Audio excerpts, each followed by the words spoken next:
Parlemen Quraisy di Darun Nadwah. Setelah orang-orang musyrik mengetahui para sahabat Rasulullah Shallallahu Alaihi Wasallam pergi meninggalkan Mekah dengan memboyong keluarga, anak-anak, dan harta benda mereka untuk bergabung dengan Aus dan Khazraj di Madinah, sulit digambarkan bagaimana kekhawatiran dan kegundahan yang menghantui mereka. Tak sekalipun sebelumnya mereka merasakan kegundahan seperti itu. Di hadapan mereka terpampang bahaya besar yang bisa mengancam kehidupan ekonomi dan paganisme mereka. Mereka tahu persis bagaimana kepribadian Muhammad SAW yang sangat handal dalam mempengaruhi orang lain. Di samping kredibilitas kepemimpinan dan kesempurnaan bimbingannya. Sementara para sahabatnya juga memiliki semangat yang membara, tunduk, siap berkorban membela beliau. Aus dan Khazraj sendiri memiliki kekuatan yang bisa diandalkan. Mereka memiliki orang-orang pintar yang dikenal suka perdamaian dan kebaikan. Benih-benih kedengkian di antara Aus dan Khazraj juga sudah mulai menghilang setelah sekian lama kedua belah pihak mengalami kepahitan perang yang terus berlarut-larut. Mereka juga menyadari posisi Madinah yang sangat strategis dalam sektor perdagangan karena menjadi jalur kafilah yang melewati pesisir Laut Merah menuju ke Syam.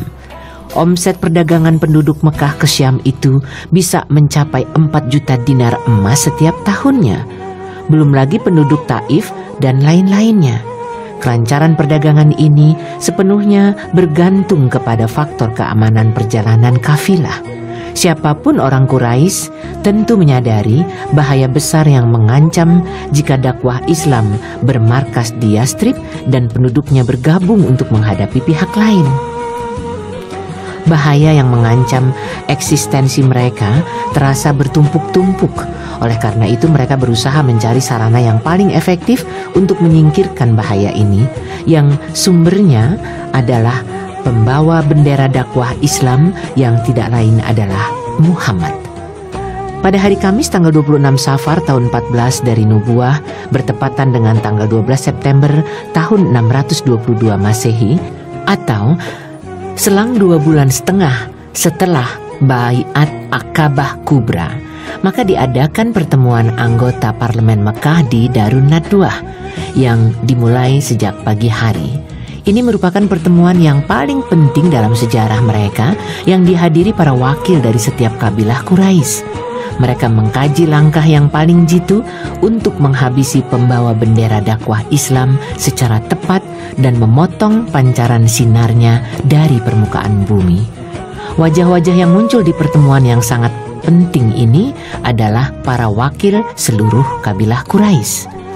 Tatkala mereka datang ke Darun Nadwah pada waktu yang telah ditetapkan, tiba-tiba muncul seseorang yang sudah tua, mengenakan pakaian yang tebal, berdiri di ambang pintu. Siapa orang tua ini? Mereka bertanya. Ada yang menjawab, dia orang tua dari penduduk Najd yang sudah mendengar apa yang hendak kalian rembuk tentang Muhammad. Dia sengaja datang ke sini untuk mendengar pendapat kalian. Siapa tahu dia bisa menyodorkan pendapat dan nasihat bagi kalian. Baiklah, kalau begitu, masuklah, kata mereka. Maka orang tua itu pun ikut masuk bersama mereka. Setelah anggota parlemen sudah lengkap, berbagai usulan dan cara pemecahan mulai disampaikan, terjadi perdebatan yang cukup alot. Abul Aswad berkata, "Kita usir dan enyahkan dia dari tengah kita. Setelah itu, kita tidak ambil pusing kemana dia akan pergi dan bagaimana nasibnya. Kita tangani urusan kita sendiri dan kita galang persatuan seperti dulu lagi."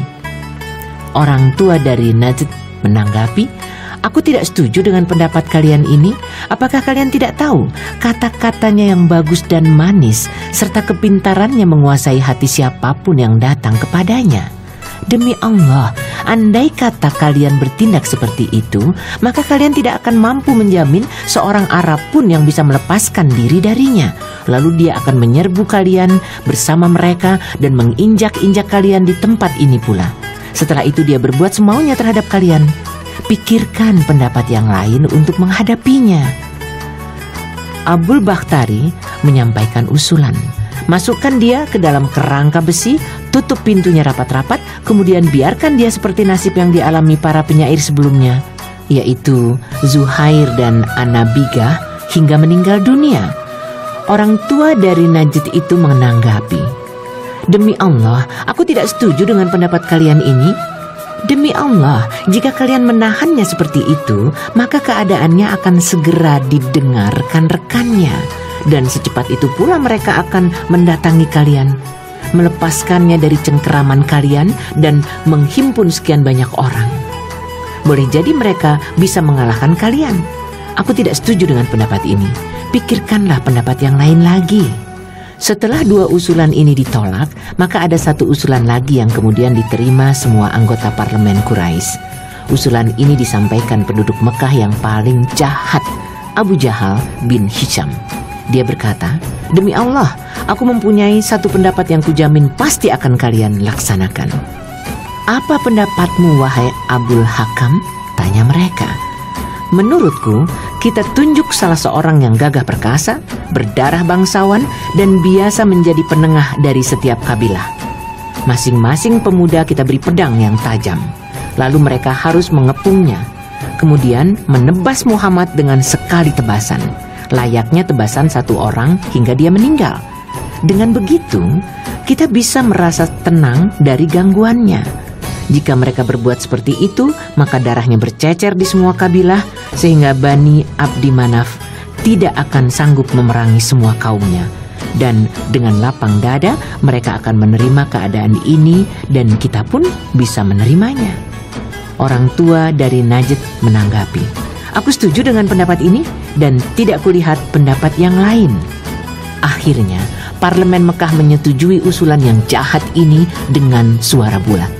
Lalu setiap anggota parlemen pulang ke rumah masing-masing dan bersiap-siap melaksanakan persetujuan ini seketika itu pula.